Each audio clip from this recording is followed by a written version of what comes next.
Ang problematic na senador, si Risa Ontiveros. Bakit kanyo? Di ba galit na galit siya sa Pogo? O nakita nyo ba si Risa Ontiveros na umaksyon ng bonggang-bongga laban sa mga online gaming? Hindi. O di ba si Risa Ontiveros nahanap niya si Alex Buo? Ba't hindi niya mahanap si Saldico? Di ba? Ba't hindi niya mahanap yung mga in-insert niyang project hanggang hindi niya ma-explain na maayos? Huwag niyong problemahin yung mga politician or yung mga problema namin dito sa Davao. Problemahin niyo muna yung mga corrupt na nasa Bicol. My God. Leni Robredo is not for good governance. She has never called out the Villafuertes, Zaldico, na mga kababayan niya. So, tatakbo siyang governor, malalabanan yung mga Villafuerte. For some reason, umatras si Mama Leni, stagnaga na lang siya. Kung talagang earth-shaking yung advocacy ni Mama Leni and to really see her political strength, dapat nilabanan ni Mama Leni yung mga Villafuerte sa Kamsur. Leila de Lima, taga Bicol. Trillanes, taga Bicol din yan. So kasi, damay na natin si Jesus Escudero, taga Bicol din yan.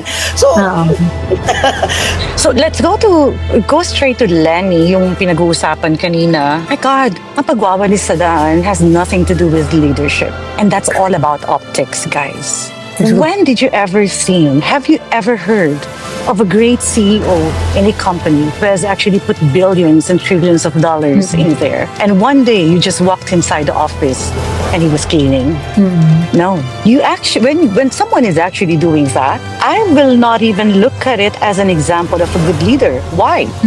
She should have done something more productive than sweeping the streets. Leader ka eh.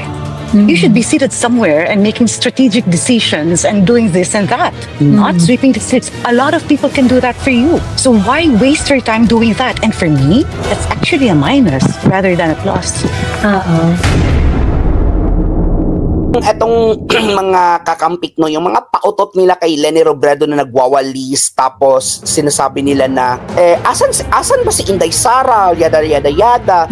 Tapos yung sinasabi nila na na hindi raw lumulusong sa baha si Inday Sara. Girl, kay ganda-ganda ng mayor namin at saka kay ganda-ganda ng equipment ng Davao City, bakit siya susulong ng baha? Kayo dyan sa Naga, ano bang gamit nyo? So I don't think na that's a sign of good governance, no, pag nagwawalis ka after the bagyo at saka sumusulong ka sa baha during and or after or before the bagyo.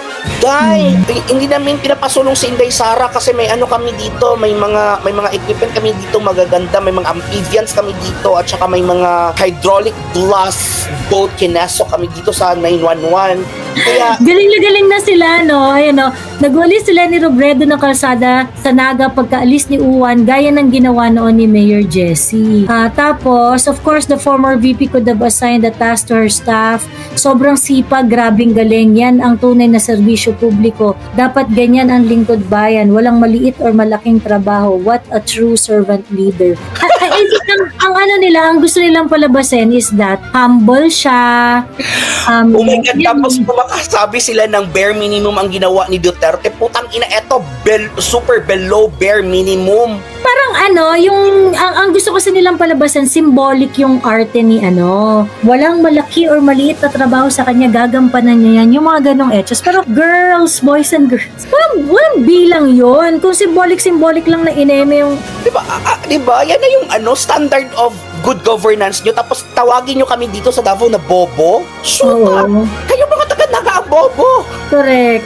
Ang tanong, tinapos ba ni Leni yung pagwawalis? Baka pagkatapos ng photo op, umalis na din yan. Mas bibilib ako kung talagang in-layer niya talaga ng nag-start talaga siya from start to finish dun sa sa pagwawalis. But hindi po yan yung walang kinalaman yung good governance sa ganyan. Yung pinagamit niya pa yung office niya for evacuation. Girl, wala kayong evacuation facilities dyan sa Naga? Kaya ginagamit nyo na lang ang office ng ng mayor nyo? My God, that's very below bare minimum. Tapos yan kasi ang nakakasakit sa amin, no, na taga Davao, na tawagin nyo kaming bobo, fanatic ng bare minimum. Puta, yan ang pinaka below, super below bare minimum na theatrics ng politics, kung yan ang standards. Kasi, yung parang kung siguro nung panahon ni Jessie Robredo, Kasi noon, iba pa yung landscape noon eh. So, gusto nilang mapalapit sa tao, gusto siguro nila na parang, yung ginagawa nyo, ginagawa ko din, gano'n. So, kaya meron silang mga ganyang mga etchos balungos na nagwawalis-walis si mama, yung mga gano'n, nag-ano-ano.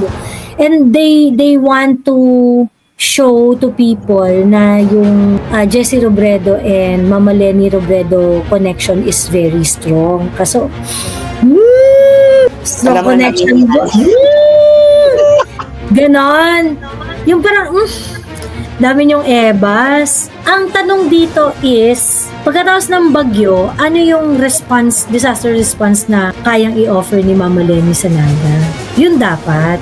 Ganon. Correct. Yung mga walis-walis na, wala, dapat graduate na kayo sa mga walis-walis na yun. Dapat wala.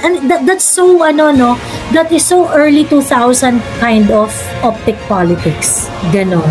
Very Marrojas. Kasi di ba, style rin yan dati, di ba si GMA noon? Kaya siya nanalo na vice president noon. Ang ginawa ni GMA, di ba Gloria La Bandera. Tapos yung meron siya mga pictures noon na yung parang nag-harvest siya, yung mga ganun. Yung kumbaga, gusto siyang i-project as someone na gumagawa din ng mga menial, yung mga menial work, ganun yung gusto nilang palabasin kay GMA din. Ba't yung naisip na effective pa rin yan hanggang ngayon?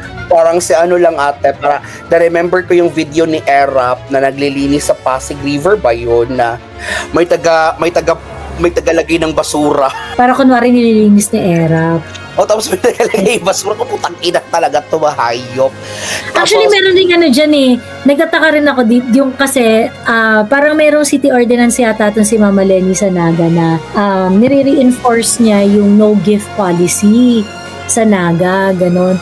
Pagkatapos yung PGMN, gumawa sila ng article na no gift policy, ganyan. Pagkatapos, ginawa nilang bida si Mama Leni doon.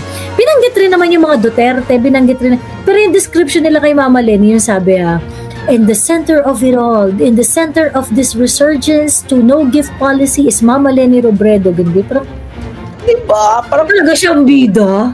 Ato ate this is my parang last piece with Mama Leni. If Mama Leni could at least establish maybe 911 like, it's also unfair not to ask her to establish 911 the same as in the same equipment that we have here in Davao.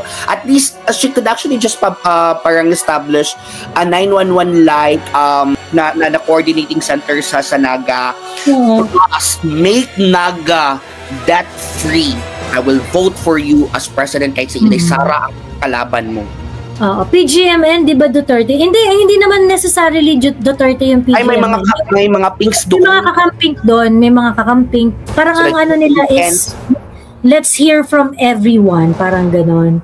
Ganun yung ng PGMN. Although may mga Duterte aligned sila na content creators, like for example si CJ Hero, ganun. Pero hindi sila Duterte as a whole. Ganun. So yun and then i-address ko lang yung tanong ni Tenzen kanina about Robin Padilla. Well, Robin Padilla, I voted for him not because he's close to the Moros nor to the Muslim people, but of course I voted for him because he can articulate the history of the Philippines.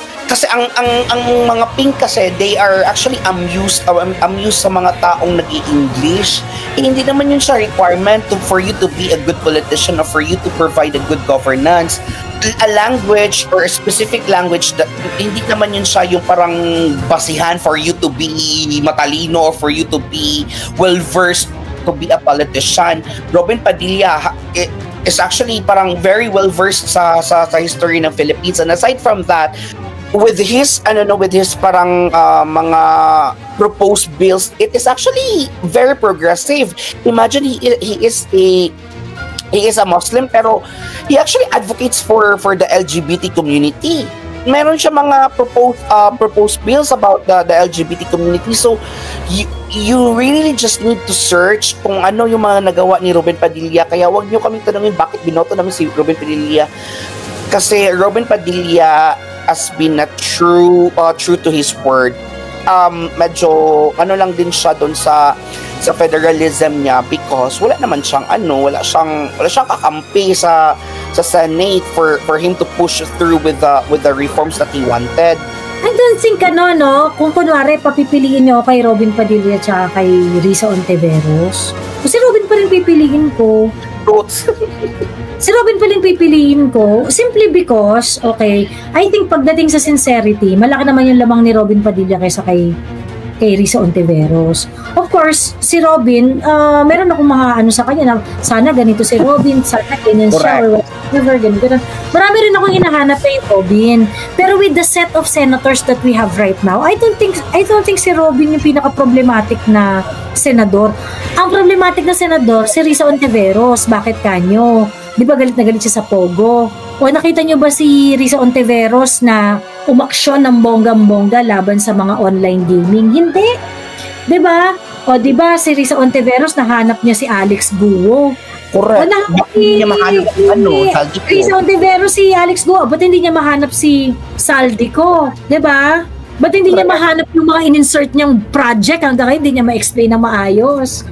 Di ba? Parang yung mga ganong ebas ninyo na si Robin parang I don't think Robin is the most problematic senator right now. And hindi kami super fanatic ni Robin. Fiscalizer kami as a group. Even Diyos ko Lord, ilang beses namin niya na fiscalize si Inday Sara because of her affiliation with Bongbong. Hindi naman kami dito bubbles lang. Kung may mali si Robin, may mali siya. We will call him out. Even PRRD, we call him out. So hindi kami hindi kami na like for example Risa Hontiveros, bakit na-call out niyo ba si Risa Hontiveros? Diyos ko Lord. Yun nga yung si Robin DJ, artista, ganito ang ginagawa, sabihin niya na siguro hindi up to par sa standards niyo si Robin. Robin has several shortcomings as a senator. Kumbaga, di ba parang ilang beses siya na parang ganun yung impression sa kanya na na parang hindi raw alam yung ginagawa, ganyan. But he is a hardworking senator. Hindi si Robin ang problema nyo. Sa totoo lang, hindi si Robin ang problema. Ang problema nyo lang kay Robin, mananalo kasi talaga siya sa eleksyon. Siguro kung tatakbo yan na vice president ni Inday Sara, mananalo yan. Correct. Feeling ko, eto sa akin, feeling ko lang naman din ito, this is just a conspiracy theory. So kung tatakbo si Inday with Robin Padilla, I think that's already a win-win. Tsaka last na lang ate, huwag niyong problemahin yung mga politician or yung mga problema namin dito sa Davao. Problemahin niyo muna yung mga corrupt na nasa Bicol. My God, lahat. Leni Robredo is not for good governance. She has never called out the Villafuertes, Zaldico, na mga kababayan niya. Actually, si Mama Leni, marami pa lang mga taga-Kamsur na nag-e-expect na tatakbo siyang governor. So, kung tatakbo siyang governor, malalabanan yung mga Villafuerte. Tapos, parang kinausap. Kasi, syempre, mga Villafuerte, sobrang sila ng powerful dyan, ganyan. For some reason, umatras si Mama Leni, tapos nagnaga na lang siya. Mayor ng Naga. Ayun. So, ngayon parang maraming na-disappoint sa kanya na parang, bakit ka nakipag-ayos sa mga Villafuerte? Bakit hindi mo sila nilabanan? So, parang for me, kung talagang earth-shaking yung advocacy ni Mama Leni and to really see her political strength, dapat nilabanan ni Mama Leni yung mga Villafuerte sa Kamsur.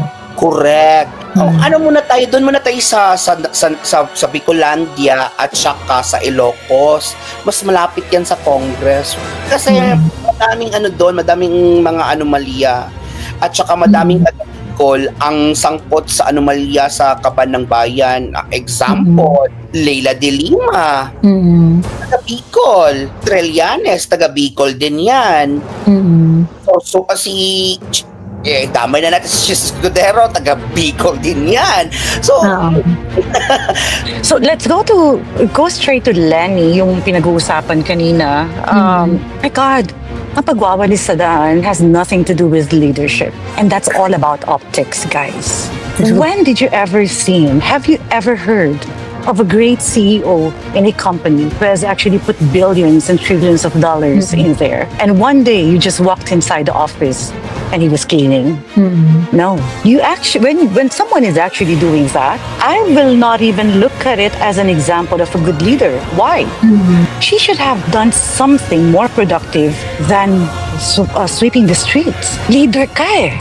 You should be seated somewhere and making strategic decisions and doing this and that, not sweeping the streets. A lot of people can do that for you. So why waste your time doing that? And for me, that's actually a minus rather than a plus.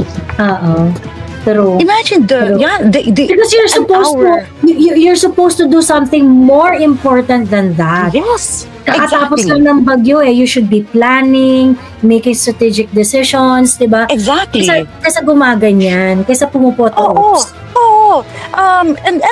And I'm sure you can all relate to this. For all those na they have their yayas in there, they have their, kasama sa bahay, some helpers in there. Why would you want to actually get helpers and yayas?